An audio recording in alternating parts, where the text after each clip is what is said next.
నా recent analysis 29th, 30th జనవరి gold, silver crash సంబంధించి చాలామంది మెసేజెస్ పెడతా ఉన్నారు అన్నోన్ పీపుల్. మీ అనాలిసిస్ ఆ రోజు మాకు తెలియలేదు సార్. ముందే తెలిసి ఉంటే మేము మా యొక్క పొజిషన్స్‌ని ఎగ్జిట్ చేసుండే వాళ్ళము. చాలా వరకు మేము ఇప్పుడు లాసెస్‌లో ఉన్నాం సార్ అని చెప్పి బాధపడుతూ మెసేజెస్ చేస్తా ఉన్నారు. ఇక్కడ నాకు కూడా బాధగా ఉంది. ఎందుకంటే మేము ఎక్కువ మందికి రీచ్ అవ్వలేకపోయాము.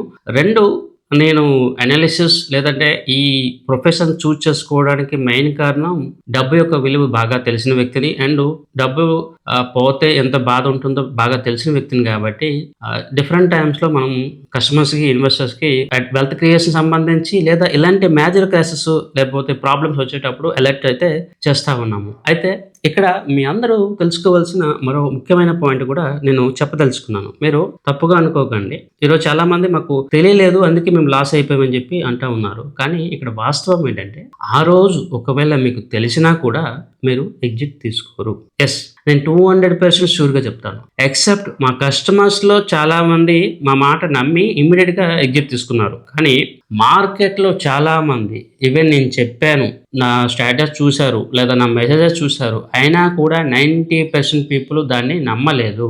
ఇది వాస్తవం. మా మెసేజెస్ చేరని వాళ్ళు, తెలియని వాళ్ళు లాస్ అయిపోతే అది వేరే విషయం. తెలిసిన వాళ్ళు కూడా నమ్మలేదు. అక్కడ ఎందుకు నమ్మరు అంటే వారు ఆ రోజు వాళ్ళ మైండ్ సెట్ డిఫరెంట్‌గా ఉంటుంది. ఈరోజు సక్సెస్ అయింది కాబట్టి ఇలా మాట్లాడుతున్నాం. అదే ఫెయిల్ అయిపోతే సంతోష్‌కి ఏమి తెలియదు, చేత కాదు అని చెప్పి కామెంట్ చేస్తారు. సో నేను పదే పదే చెప్తా ఉంటాను. అనాలిసిస్ ఇవ్వడం అనేది ఒక ఎత్తు అయితే ఆ అనాలిసిస్‌ని నమ్మడం మరో ఎత్తు. సో మీ డబ్బులు పోయావని చెప్పి బాధపడడం ఇవన్నీ నేను అర్థం చేసుకోగలను. కానీ మాకు తెలియలేదు, తెలిస్తే మేము ఎగ్జిట్ అయ్యి ఉండేవాళ్ళం అనుకోవడం అనేది కరెక్ట్ కాదు. ఎందుకంటే యాజ్ పర్ నా నాలెడ్జ్ 99% పీపుల్ తెలిసినా కూడా వాళ్ళు ఎగ్జిట్ అవ్వరు. అది వాళ్ళ అహంకారమో, అజ్ఞానమో, ఇంకా గట్ ఫీలింగ్ అనుకోనండి, ఇంకేదైనా అవ్వనియండి. అది నేనైతే నమ్ముతా ఉన్నాను.